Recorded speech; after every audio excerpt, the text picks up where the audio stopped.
My name is Michael Guyad, publisher of the Lead Lag Report. Joining me for the hour is Ellen Wald, returning champion. Ellen Wald, header on the Twitter space. I want to say a year ago, Ellen. But for those who aren't familiar with the background, Ellen, introduce yourself. Who are you? What's your background? How did you get involved in the energy space, the mineral space, and what are you doing currently? Yeah, sure. So believe it or not, my background is actually in history. I am trained as an academic historian. I have a PhD in history, but I studied energy history, actually. I wrote my dissertation about American and British oil companies in the Middle East in the 1940s, 50s, and a little bit into the 60s.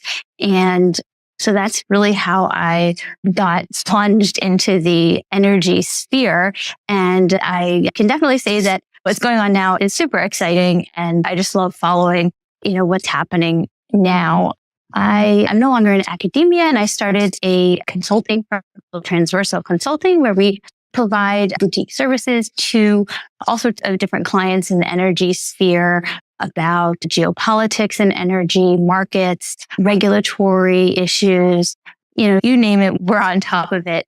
And recently I also got involved in a new venture called Washington Ivy Advisors, where we're doing new kind of advocacy work for more traditional, I would say legacy energy, but all sorts of energy issues, oil, natural gas, and really trying to get across the message that even in a world where there's a great push for, carbon neutral and net zero and renewables, that our lifestyles really demand that we still use fossil fuels, and really reminding people what the benefits actually are of these types of energies. And you can find me on Twitter at Energized Economy. And I write for a variety of different publications. I've written in Barron's, in Bloomberg, investing.com, and a whole host of other places as well. Okay, so we're going to get into critical minerals and rare earth, but I want to get your take on oil markets here, because there's been an interesting sort of little bit of a resurgence going on in commodities across the board, oil in particular. Where are we in terms of just supply and demand dynamics in the cycle? Yeah, this is a really interesting time right now, because we're still kind of in this post-COVID recovery era, or as I would say, kind of the new unknown, trying to figure out, where we're going to be after production and demand plunged so much. And I think what we're seeing is that we're in a period where in the beginning of this year, we really saw forecasts that were saying how much oil demand was going to surge this year. I mean, there was talk of China, of demand really outpacing supply, prices in the triple digits. And I think we're still in a place where we're coming to terms, or trying to come to terms with the fact that's not materializing. And at the time, in the beginning of the year, I said, there's no indication that China's just suddenly going to roar back. It's much more likely they'll have a very uneven kind of recovery. And that's definitely what we're seeing, although possibly even worse than that. And I do think that the lack of data and good data about China is definitely impacting this. And then when you throw in the whole, Russia, Ukraine issues, everything in the oil market kind of looks different from the way that it did previously. And so I think we're in a period where we're still having corrections because of what people had anticipated versus what's actually materializing. And what's really interesting is that today, Saudi Arabia just came out and said that they're going to extend their voluntary 1 million barrel a day cut for the month of September, with the possibility of deepening cuts. And that's really interesting, because a lot of big organizations, the IEA, other banks and whatnot, are forecasting that going into the second half of this year, and we're already in it, but into the autumn and winter, they're forecasting that we're going to have a supply crunch. Now, if Saudi Arabia sees a need to cut more than 1 million barrels a day, and they don't necessarily want to do that. Remember, they want to sell oil, unless there's something going on behind the scenes that we don't necessarily know about in terms of technical issues there. The fact that they see that there may be a need to cut even more, I think should tell us something about what they see about what's going on in China, because they have a lot of very deep connections that other oil companies don't there. And if they think that demand from China is not going to be that strong, then this is the kind of move that they might make. So I think that we should pay attention to what they're doing as a signal of what may be in store for China. Actually, that's interesting, because I think it's been one of the more kind of perplexing dynamics. I mean, you look at China, it looks like they're headed for outright deflation. And everyone's been, waiting, including me, by the way, I've written about this, for the PBOC to do some kind of stimulus to counter, or the fiscal side to counter. If what you're saying is true, which it makes total sense, then we could all be waiting for a while if those that are closer to this are saying, well, you know what, they're not going to actually stimulate. So we got to keep cutting oil production. Exactly. And I think that, when, we don't think about the Saudis, we think about Russia as supplying a lot of oil to China right now. And yes, Russia has been supplying a lot of oil to China, but Saudi Arabia has really been developing its connections with China for a long time now. I mean, Aramco's interest in China goes all the way back before, back to when China, they had one road coming out of the airport of Beijing and most people were getting around on bicycles. I mean, that's when Aramco started getting interested in China. So they've really laid the groundwork. They have, Aramco sends, very bright students there to learn Chinese, to familiarize themselves with China. This is a huge and very important market for them. And they have a lot of joint ventures in China where they have guaranteed amounts of crude that they're sending them. So if they think that they need to cut production and that the Chinese are not going to be buying as much oil, they probably have a very good sense of what's going on in China. I do wish they would elaborate a little more, but, Aramco has no reason to. Why should they share information with everybody else that they have gained through years and years of, deep association there? So my sense is that, they're not just doing this willy-nilly as a way to push up oil prices. They don't want oil prices to be too high. Prices in the triple digits are not good for them. They probably want higher than the 70s or low 70s, but they don't want triple digits. This isn't just a ploy to push prices up. I think it means that they do see something on the horizon. What about the interaction with Japan? So I keep on hitting on this risk of a kind of a unwind of the carry trade because oil denominated yen, the weaker the yen get, the more likely BOJ has to step in because Japan is, I think, the fourth or fifth largest importer of oil in the world. Anything interesting just in terms of that? I know everyone talks about China, but I feel like the dynamic with Japan might be even more important. I think Japan is a very important, importer in Asia of crude oil. They don't, produce much there. And for a while, the Saudis had a very big oil storage facility actually in Japan. I think that, they see Japan kind of, I wouldn't say they see Japan just like Europe, but they see them more as akin to Europe in terms of the developed economy there. And they don't see, I think, that much potential for oil demand to grow there. I think that for the Saudis, their focus is on China and now also on India because India has a lot of potential for rising demand. I do think, though, that Japan can kind of be a bellwether sometimes, especially, as you mentioned, in terms of the monetary issues there, monetary policy there. But in general, I think it's not such a big market for them that they're that concerned about at this point. Okay, so I want to go to the name of the space around critical minerals, rare earths, terms that are often referenced a lot in the media. I don't know how many people really understand what it encapsulates sort of that terminology. So just for the audience, just level the playing field. What is considered a critical mineral, a rare earth, and why does it kind of broadly matter? Yeah, that's a really good question. And one of the issues, so rare earths, I would say, are critical minerals. There's all sorts of different terms, that they like to use. Generally we're talking about lithium and cobalt, graphite, germanium, neodymium, samarium, beryllium. There are a lot of these rare earths. Now, most people at this point, I think, are focused mostly on cobalt and lithium because those are used in batteries and especially in, EV batteries. But it's even more than just that. And graphite. One of the things that I think we all know is that China is very much in control of the supply chain for a lot of these rare earths, particularly cobalt. There's a lot of cobalt mining that goes on in Africa, and China has really kind of taken the kind of control, or I would say has really gotten the lion's share of the market share there. And the conditions under which these mines are built and operate are pretty abysmal, and yet we're still getting most of our car batteries from China. So this is a supply chain where Chinese companies invest in these mines in Africa. They mine this stuff, they take it back to China. They produce these batteries and then they sell them in the US. And we're not just talking about batteries, we're also talking about solar panels and all sorts of other things. And it's particularly problematic because, if the Chinese are controlling a lot of this supply chain, then it's not just an issue, I think, for the electric car battery market, but these are also substances and minerals that are used in a lot of very important national security devices. And we're talking about, things that are used in semiconductors, things that are used in weapon systems and sensors and communications, propulsion. I mean, you name it, like they're used in this. And so we're not just talking about, a threat to, say, Biden's green energy EV plan. We're talking at this point about concern about whether our, military and defense are going to have enough of these materials to have adequate, sensors and weapon systems and things like that. So I think it's actually far more concerning than the general populace understands. When you use that term, the conditions are abysmal, I'm assuming you mean from the standpoint of, the treatment of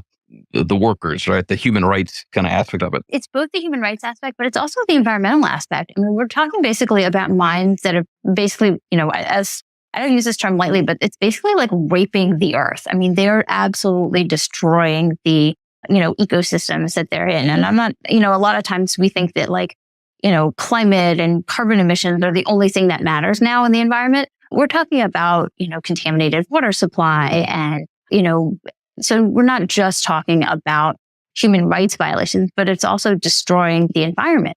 And I do think that's why, in part, why we're seeing a push for more mining in the US. But I think it's very important that, we take a very serious look at what the potential for critical mineral mining in the US is. And it's not good. I mean, the fact is that it's taken years to get a lithium mine permitted in Nevada. We're not going to do large scale mining for rare earths in the US. It's just not going to happen. I mean, think about how long it takes to get a pipeline permitted and built. You think that just because, we use lithium to make EV batteries, that's somehow more clean and it's going to be green lighted? I mean, we're going to have massive, legal challenges to these things. And the fact is that we don't have enough of those minerals in the United States anyway. Really, I think what would be a better plan is to build more strategic partnerships with other countries who are more friendly, at least in a geopolitical sense, to the United States than China, and develop other supply chains, not necessarily domestically, but other supply chains, to mine these minerals and produce refine them and produce the things that we need that maybe not will challenge China, but will at least provide alternative sources. And we have to recognize, I think, we can't do this by ourselves. This is not the case of, we can just rely on our own domestic production. No, not going to happen. Better to, forge partnerships and do this kind of mining and stuff in countries that will at least have better relations than we have with China. Okay. So and China's obviously been doing this for a while. I've seen these stories, for many years around China's sort of focus around Africa in particular for minerals and rare earths. But what parts of the globe tend to be richest in terms of the abundance of lithium, abundance of cobalt? So we've also got, these minerals in South America in some places. And that's actually, I think, a really good area.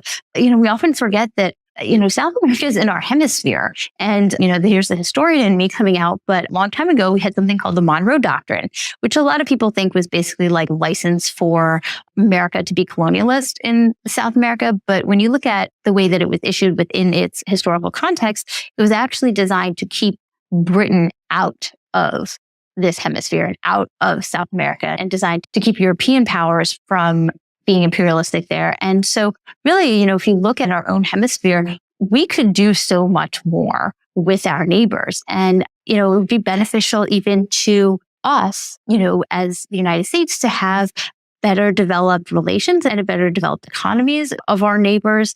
So say in Chile, there are mines, and the demand for these minerals is actually harming indigenous farming. And in, I think, Bolivia as well, indigenous farming, if you want to say we're so enlightened in terms of our business practices, then can't we find a way to both extract these minerals that are needed, but also protect the native agricultural practices of these countries? Wouldn't that be better, for our hemisphere as in general? Australia is another place, Canada even. These are all places that we, can have better relations, should have, and can also work. Yes, it might be more expensive than the Chinese made ones, but, we know that American made solar panels are way more expensive than the Chinese ones.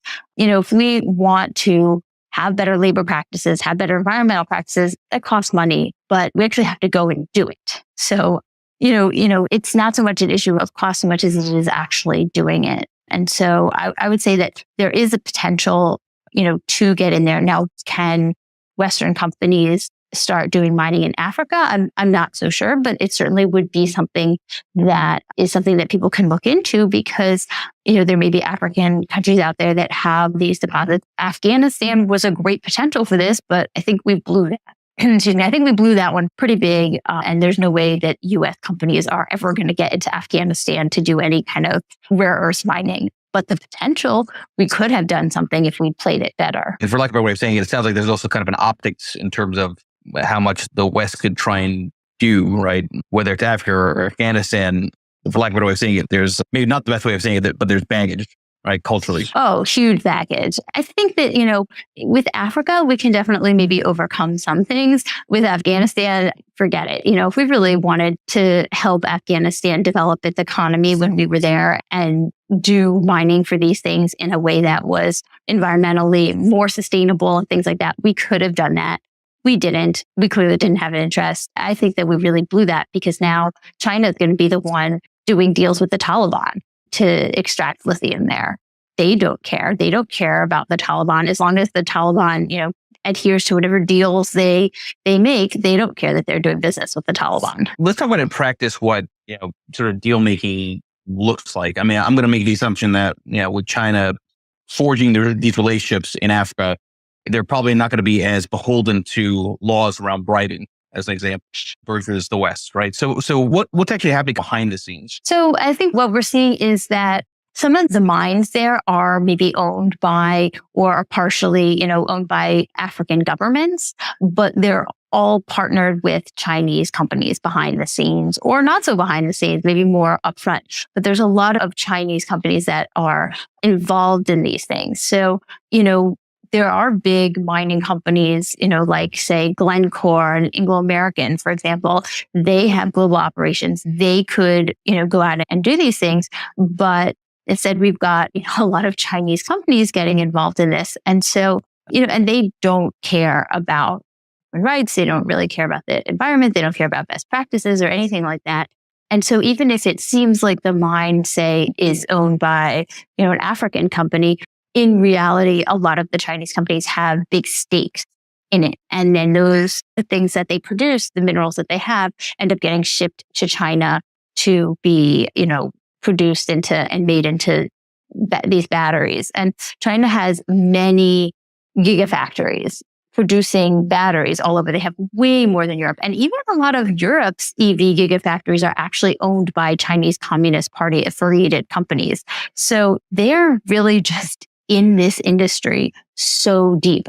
That's another thing. So we heard recently that Exxon is interested in extracting lithium in Arkansas. Okay, so they're saying, oh, they bought this company that's doing it. And so we had news that they are now talking to car companies that make EVs. So they're talking to Tesla and Ford and whatnot.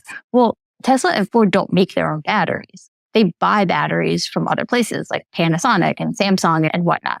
So even if that seems like a great way to say, oh, get it in America, keep it in America, it's not that, these companies are still getting a lot of their batteries and they still have a lot of deals with companies, Asian companies, some of which get their materials from China. It's all, if you try to make a flow chart of it, there's always some aspect of China or Chinese company or a Chinese communist owned company in there. And they've been at this for a long time. This isn't something that came up, in the past, 2 or 3 years. This has been going on for a while. And I think that, there was a sense that this either wasn't so much of a priority, they didn't lay the groundwork, but this is definitely something that they've been getting into for a while.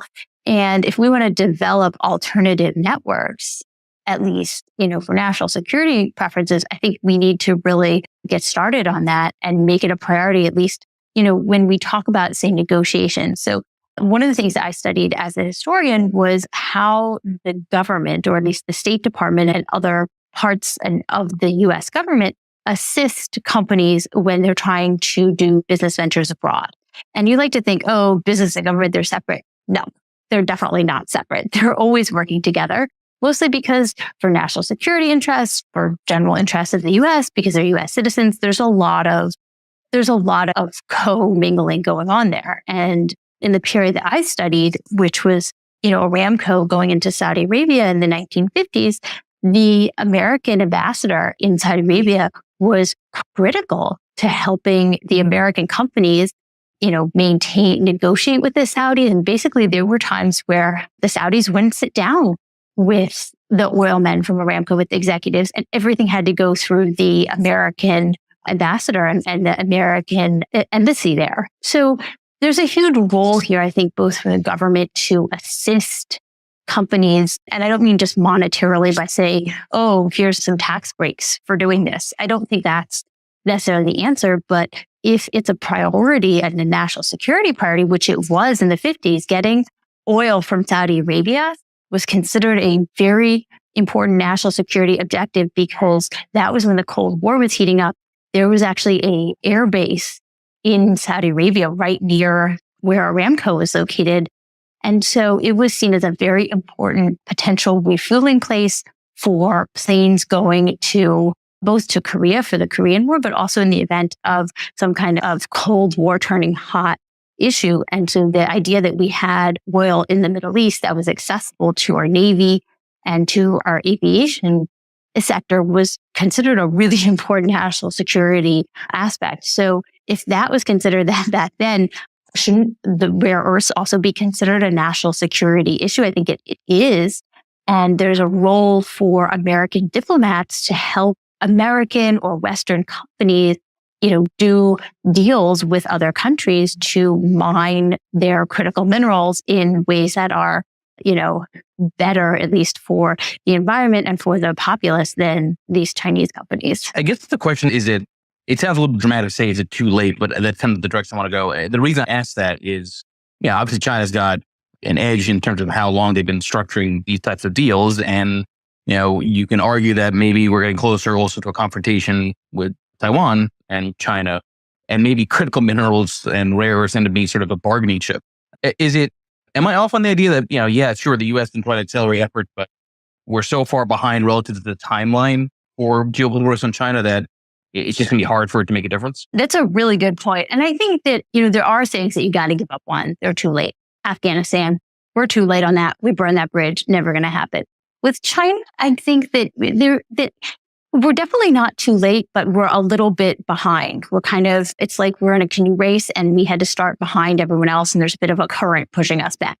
But that doesn't mean it's insurmountable. And I think that if we make it a priority and what pains me so much is that it just seems like that everything that's being done, or at least everything that we know about that's being done, is all about tax breaks, the IRA legislation. It's all about tax breaks for companies. Well, this tax break for individuals to get EVs, it doesn't even come into play unless you buy an EV that has most of its parts or almost all of its parts made in America or by American companies.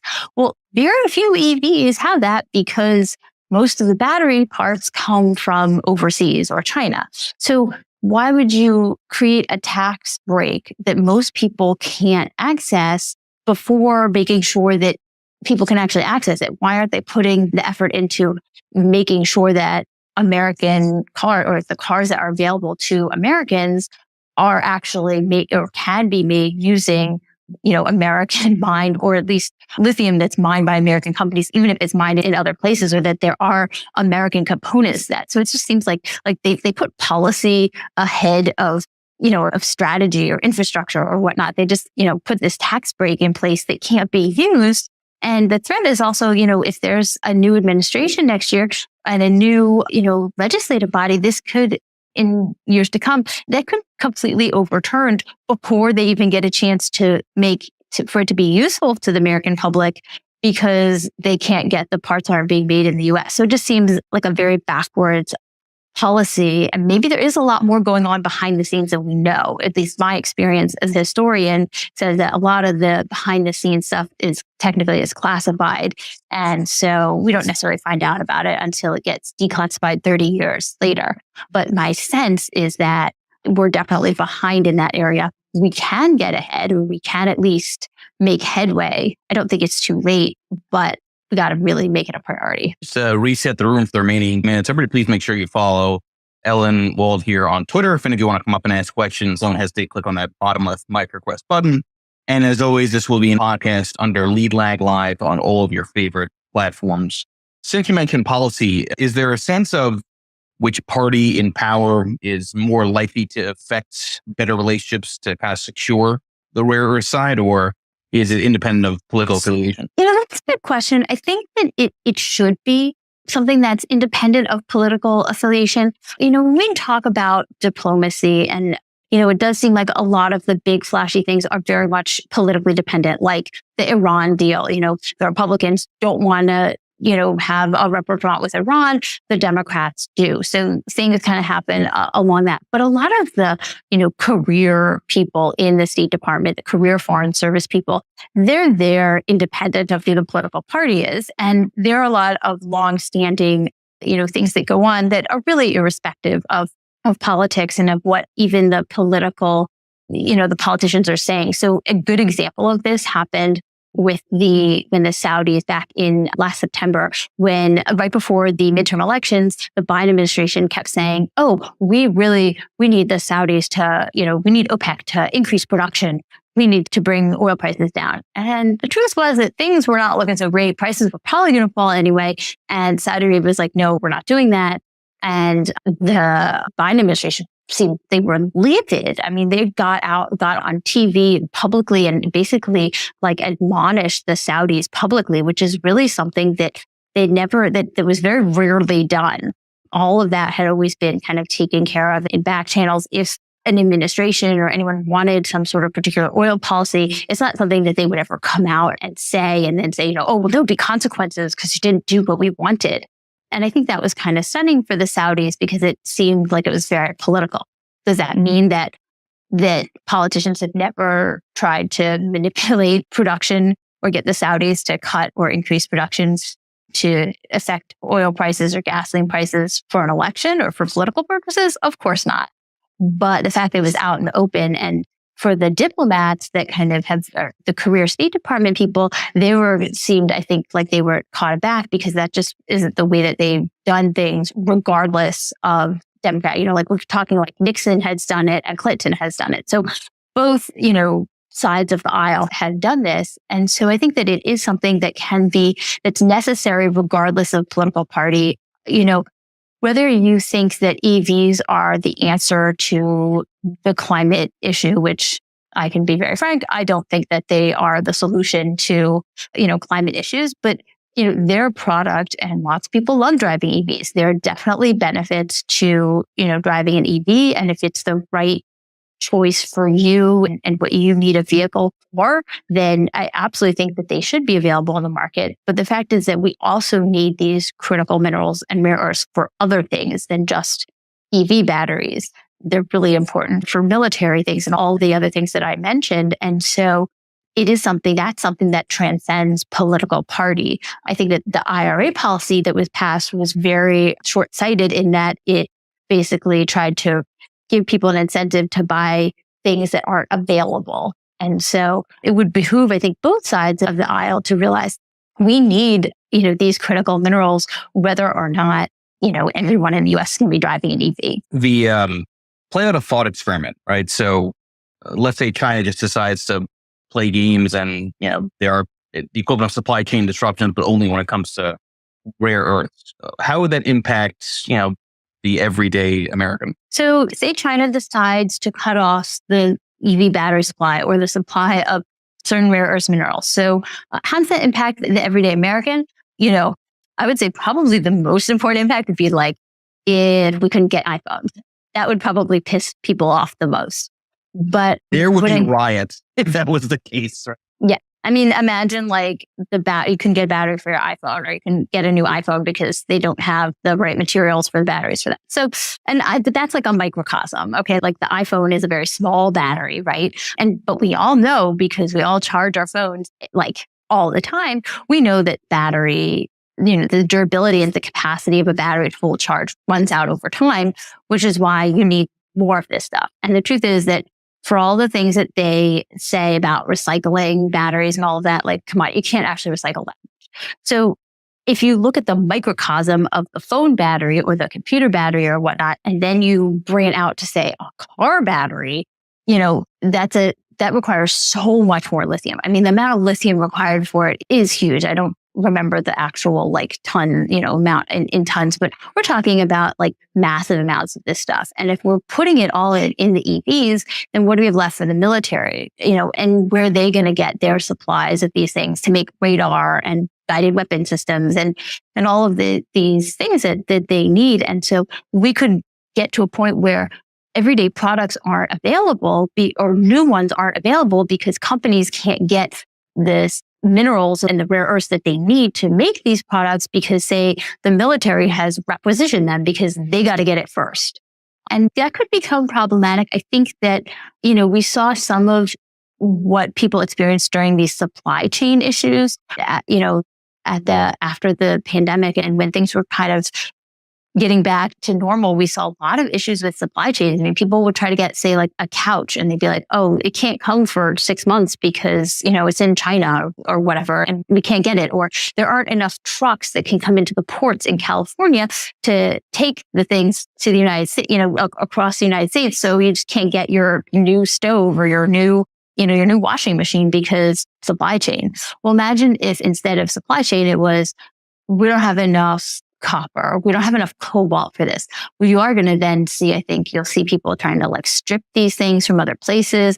Products will become a lot more expensive. Like any product that uses that particular substance will be much more expensive, not just iPhones. It could really cause a great expense to everyday citizens, especially if the U.S. military decides that, say, they get first pick because their radar systems or whatever are more important than your iPhone or your electric stove or your whatever you're buying or your solar panels for your house or whatnot. We could also see a lot of declines in installing solar panels and solar panel installations. And that could definitely, I'm much more a realist when it comes to renewable energy and things like that. So I don't believe that, solar energy is going to be able to supply all of our energy needs, but there's absolutely a place for it. And it does provide important, sources of energy in some places where it is, it's a good source. Well, say we want to build more of that, but we can't because we can't get the materials that we need to make those solar panels. So, it basically kind of stops a lot of this policy, a lot of this infrastructure development in its path. The point about if we go to a pure EV world and the reliance on China, I think is actually interesting. It sounds to me like if we keep pushing towards an all EV world and we don't actively try to get ahead of China on the lithium and cobalt front, then we are more vulnerable to China than OPEC. Oh, yeah. I mean, think about this. Would you rather be vulnerable to OPEC or to China? I mean, OPEC is an organization. Yeah, they've done some pretty bad things in the past. I mean, I would say that the vast amount of our oil policy, or at least our politicians, are still experiencing some kind of, shock from the oil shocks. So yes, we think of OPEC as bad, but the truth is that OPEC is actually an organization that has pushes and pulls. It's not just whatever Saudi Arabia wants at the time. And they are, especially now, they're very focused on market stability and things like that. And we have to remember also, the United States is the largest oil producer in the world right now. So we're both the largest oil producer and the largest oil consumer. So our interests are not necessarily the opposite of OPEC's all the time. It may not be so bad for oil prices to be a little bit higher. And so we just benefit at times from what OPEC does. Well, imagine if China's controlling all of the commodities for a certain thing. There's no discussion there. There's no back and forth. There's no meetings with media coverage to find out what's going on. There's just what China wants. And if China had, if China wants to just cut off the US from these things for political reasons, it could. Or maybe they're economic. Maybe they just realize that, hey, Europe are much better customers than the US. And so we're just going to focus on our European context. Or what if they do the opposite? What if they're like, hey, the market in China for EVs is so much stronger, or India or whatnot. We're going to, send most of our stuff there and build up our contacts there. And we're not really going to, do business in Europe, for example. Keeping aside the fact that most of the gigafactories are co-owned, at least by Chinese companies. So it wouldn't be the best economic decision, but I think Europe could be very much affected by a, pullback from China because their EV policies are even more stringent, say, than the US. Like they're trying to ban the internal combustion engine by, I think, 2030 in the EU right now. Now, if that's not going to lead them to basically get married to China, then I don't know what else is. I mean, they're basically going to go from being in this, relationship with Russia for oil and gas. They've kind of sort of extracted themselves from it. And now they want to jump into bed with China.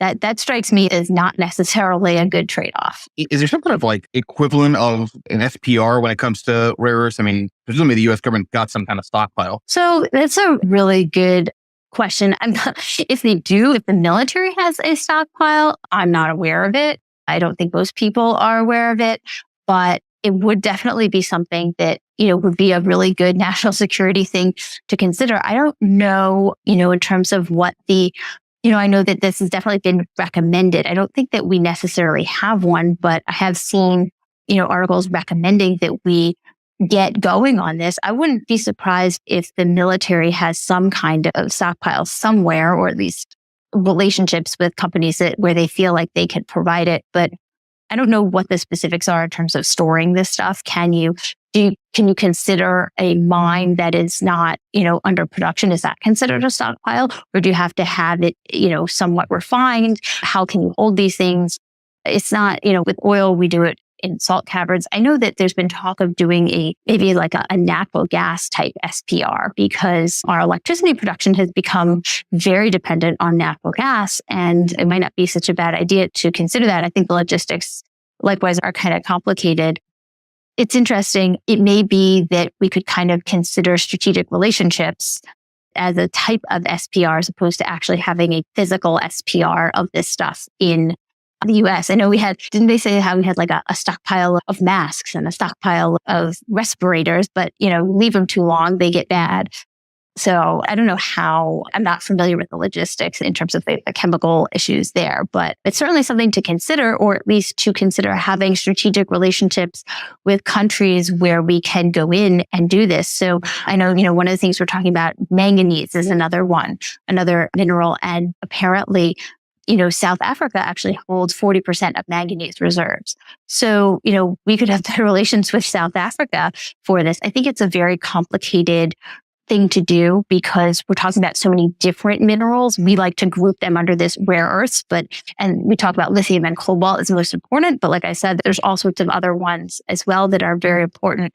And it requires a lot of different moving parts. I would definitely recommend, not that any politicians are calling me, but I would definitely recommend having, at least plans for how to secure these materials and things if needed. If there are any politicians listening to this call, please meet. I'm looking at just for comparison, because I'm curious myself, looking at the VanEck, they have an ETF for rare earth strategic metals. And the country allocation, the two biggest countries are Australia and China. Australia is actually weighted more, and that's mining stocks that are playing off this. Could the bulk of it really come from Australia? I mean, I'm just making the assumption based on the allocation that Australia is a big part of this. But as you kind of alluded, Australia is absolutely a big part of this. Australia is actually really important in terms of mining for a lot of things. I mean, they provide a lot of coal as well. I know coal is bad and we're trying to get rid of coal, but guess what? We still need coal. We still use coal. Lots of countries still use coal. Australia supplies a lot of it. They also supply a lot of natural gas. They were one of the biggest suppliers of natural gas to China. I think what's important when you're dealing with Australia is both to realize like it's really far from the US. So incorporating it into the supply chain, I think, is a little bit more challenging, and it has very strong relations with Asian countries already.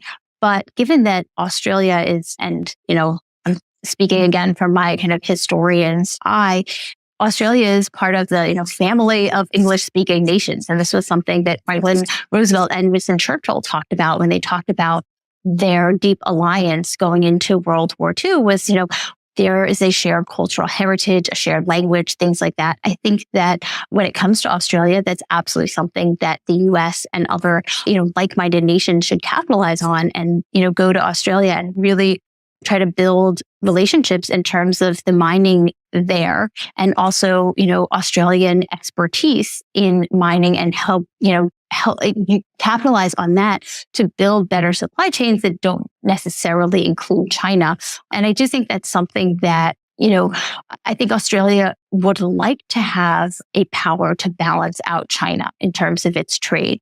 So there's definitely the potential there. And I can't say for sure whether it could provide all of the rare earths, but it's definitely a really important source, and deepening our strategic and economic ties there would definitely help, reduce dependence on China. Yeah, and I'm sure China's aware of that. You can't discount what they know. I mean, they're deeply in this. And, I wouldn't say it's like a war, but you could kind of look at it almost like that. We're not kind of like a race. I don't know if you want to say that.